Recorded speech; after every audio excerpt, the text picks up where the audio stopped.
আসসালামু আলাইকুম বন্ধুরা, দেখেন আমাদের এই গাছটা এই ডালগুলা কেটে দেওয়ার কারণে তো দেখেন এইখান থেকে কতগুলো আম আসছে। আলহামদুলিল্লাহ, আল্লাহ তাআলার কী রহমত। আসলে রিজিকের মালিক একমাত্র আল্লাহ তাআলা। দেখেন এইখান থেকে কতগুলো আমের ব্যবস্থা করে দিয়েছেন। আসলে এতদিন আমরা বিভিন্ন মাধ্যমে দেখতাম, সোশ্যাল মিডিয়ার মাধ্যমে দেখতাম যে আসলে একটা ডাল থেকে অনেক সময় অনেক আম হয়, অনেক মরা গাছ থেকেও আম হয়, কিন্তু আসলে আমি এখন সরজমিনে দেখলাম যে আমাদের তিনটে ডাল কেটে দেওয়ার পরে আলহামদুলিল্লাহ অনেক সুন্দর আম ধরছে। আলহামদুলিল্লাহ, আল্লাহর নিয়ামতের কোনো শেষ নাই।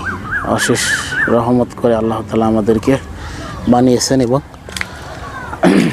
আমাদের রিজিকের ব্যবস্থা করেছেন। আসলে আল্লাহ তাআলা চাইলে যার রিজিক যে জায়গা আছে একমাত্র আল্লাহ তাআলা তাকে সেখানে নিয়ে যাবেন এবং তার রিজিকের ব্যবস্থা করবেন।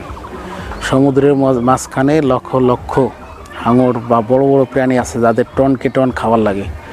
আল্লাহ তাআলা কিন্তু তাদের খাবারেরও ব্যবস্থা করে রেখেছেন ওই সমুদ্রের ভিতরে। আল্লাহ তাআলা কখনো কোনো প্রাণীকে না খেয়ে রাখেন নাই। তো সবাই ভালো থাকবেন, আল্লাহর উপর বিশ্বাস রাখবেন, 5 ওয়াক্ত নামাজ পড়বেন এবং হক হালালিভাবে দিনের রাস্তায় চলবেন। তাহলে দেখবেন ইনশাআল্লাহ আমরা সবাই ভালো থাকবো এবং আমরা জান্নাত লাভ করবো। আসসালামু আলাইকুম ওয়া রাহমাতুল্লাহ।